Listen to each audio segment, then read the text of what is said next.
네, 제가 한국에서 중학교 3년 동안 공부를 하게 되었을 때 공부라는 것은 그때 당시 저에게는 그렇게 소모적이고 반복적인 것은 아니었습니다.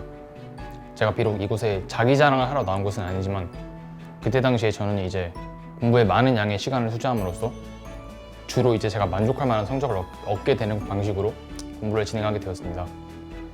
그러나 이와 같은 방식은 고등학교 때는 먹히지 않게 되었는데요. 비록 제가 입학 시험에서는 전교권으로 들어가게 되었으나 저는 곧 공부에 많은 양의 시간을 투자하는 것이 좋은 성적과 필연적으로는 관련성이 없다는 것을 몸소 깨닫게 되었습니다. 저는 지금도 생생히 기억합니다. 저는 매일 새벽 2시쯤에 독서실에서 나와 집으로 돌아가는 길에 이 반복적인 생활에 대해서 의문을 품으면서 한숨을 내쉬곤 하였습니다. 이런 생활이 반복되다가 고등학교 1학기 기말고사 결과가 나오게 되었는데요. 저의 이러한 내적 고뇌는 당연히 저의 결과에 반영되었습니다. 저희 부모님께서도 이제 저의 이러한 고뇌를 눈치채셨는지 저에게 싱가포르 유학을 권유하셨습니다.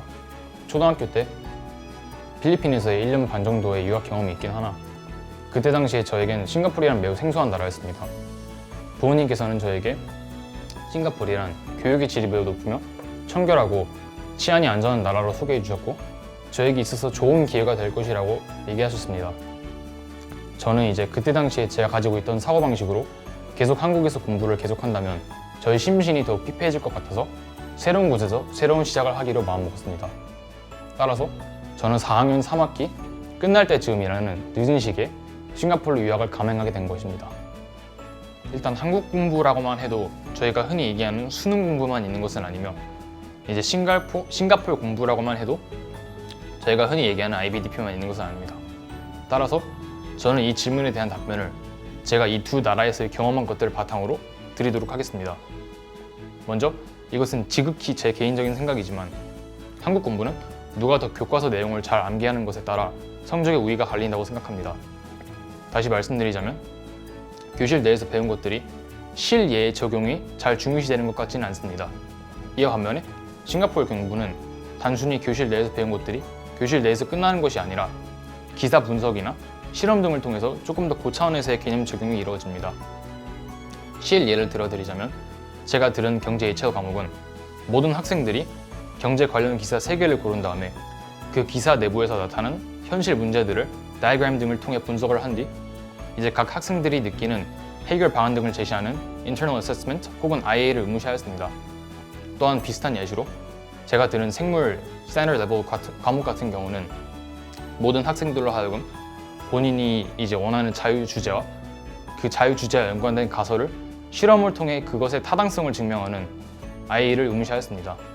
따라서 결론적으로 말씀드리자면 한국 공부는 앞서 말씀드렸다시피 이제 교과서를 암기하는 기술이 중요시 된다고 생각하는 반면 싱가포르 공부는 암기 기술이 조금 더 중요시 된다고 생각하기보다는 이제 조금 더 범용적인 차원에서의 개념 적용이 이루어진다고 생각합니다. 먼저 시작하기 전에 IBDP 프로그램에서 간단히 소개를 하고 싶은데요. IBDP 교육 프로그램은 크게 두 가지 이제 6개의 서브젝트 그룹과 코어로 나눌 수 있습니다. 먼저 서브젝트 그룹으로는 이제 저희가 흔히 얘기하는 이제 예술 등이나 수학 등이 있으며 학생들은 이 각 디비전마다 한 과목씩 총 6과목을 선택할 수 있습니다. 자세한 예를 들어드리자면 이제 저희가 흔히 말하는 Societies 안에는 이제 경제나 비즈니스, 역사 혹은 심리학 등의 10개 육박하는 과목이 있으며 학생들은 이 폭넓은 과목들 중에서 본인의 기호에 맞게 한 과목을 선택할 수 있기 때문에 그 과정에서 약간의 유동성이 존재한다고 생각합니다. 또한 제가 아는 한 IBDP의 모든 과목에는 조금 더 난이도가 높은 Higher Level과 그것보다 조금 더 아래인 Standard Level이 존재하기 때문에 학생들이 본인 기호에 맞게 난이도 분배를 할 수 있다고 생각합니다. 또한 제가 다른 학교는 어떻게 될지 모르겠으나 저희 학교 같은 경우는 이제 5학년 3학기까지 과목 변경을 허용하기 때문에 학생들이 만약에 본인에게 맞지 않은 과목을 골라 어려움을 겪고 있을 때 그것을 극복할 수 있는 플랜 B가 있다고 생각합니다. 또한 다음으로 코어에 대해서 간단히 말씀드리자면 코어는 3가지 TOK, EE 그리고 CAS로 이루어져 있습니다. 먼저 TOK는 여러 가지 지식들에 대한 논리적인 사고를 요하는 과목이며 아무래도 제 생각에는 처음 접하는 학생들에겐 조금 생소하게 느껴질 수 있다고 생각합니다. 그러나 여러 가지 지식들을 배울 수 있고 학생들은 이 여러 가지 지식들이 실제 예시들과 어떻게 연관이 되는지 끊임없이 탐구하고 연구하기 때문에 학생들로 하여금 비판적인 사고 능력을 기를 수 있다고 생각합니다. 다음으로 이의에 대해서 말씀드리자면 이의 같은 경우는 모든 학생들이 본인이 정한 자유 주제를 가지고 최대 4천자 에세이를 쓰는 것입니다. 이 때문에 제 개인적인 생각이지만 학생들이 본인들이 가지고 있는 생각을 조직화할 수 있는 능력을 기를 수 있다고 생각합니다. 또한 이건 역시 제 개인적인 생각이지만 제 생각에는 학생들이 이의를 통해 배울 참고 묻는 정리 기술이나 사이테이션 기술들이 학생들의 미래에 현실적으로 도움이 될 수 있다고 생각합니다. 저 역시 NUS에서 필수 쓰기 모듈을 할 때 이의를 쓸 때 배울 참고 묻는 정리 기술이 참 좋은 도움이 되었다라는 생각을 하였습니다. 마지막으로 CAS는 이제 모든 학생들에게 할당량이 있는 비학구적인 활동들이며 흔히 말하는 이제 creativity, activity 그리고 service 이렇게 세 가지의 도메인이 있습니다. 이것은 제 개인적인 생각이지만 CAS 활동들은 이제 주로 단체로 이루어지기 때문에 학생들로 하여금 협동 정신을 배울 수 있지 않을까라고 생각합니다. 결론적으로 말씀드리자면 IBEP 프로그램은 처음 접한 학생들에겐 학구적으로 조금 도전적일 수 있으나 제 생각이지만 약간의 유동성이 존재하고 또한 학생들로 하여금 그들의 장래에 현실적으로 도움이 될 수 있는 여러 기술을 배울 수 있다고 생각합니다. 아무래도 저도 이렇게 전면적으로 온라인 수업을 하는 것은 처음이기에 조금 생소한 것 같습니다. 일단 제가 말씀드리자면 NUS에서의 경쟁력 있는 교수님들 그리고 조교님의 가르침에 대해서는 불만이 없습니다. 하지만 아무래도 수업이 온라인으로 이루어지기 때문에 학생들과 교수님들과 조교님들 간 상호작용이 조금 부족하다고 생각하는 것은 사실입니다.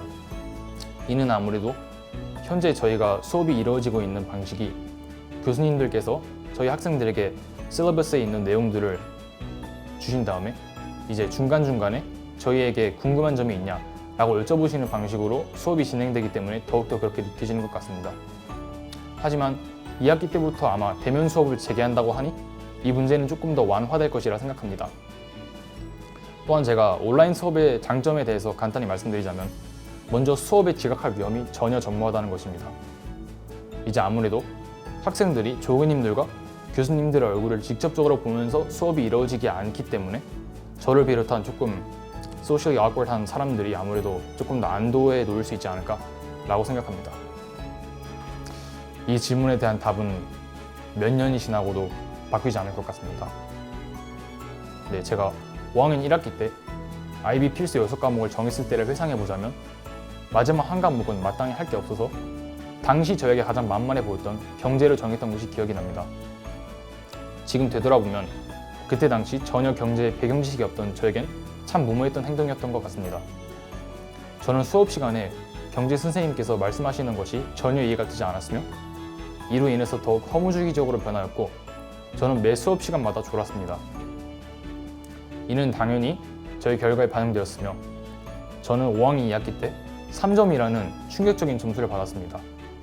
그러나 이때 당시만 해도 저는 그렇게 위기의식을 느끼지 않았으며 더 이상 여기서 나빠질 것은 없겠다 라는 무지한 사고를 하였습니다.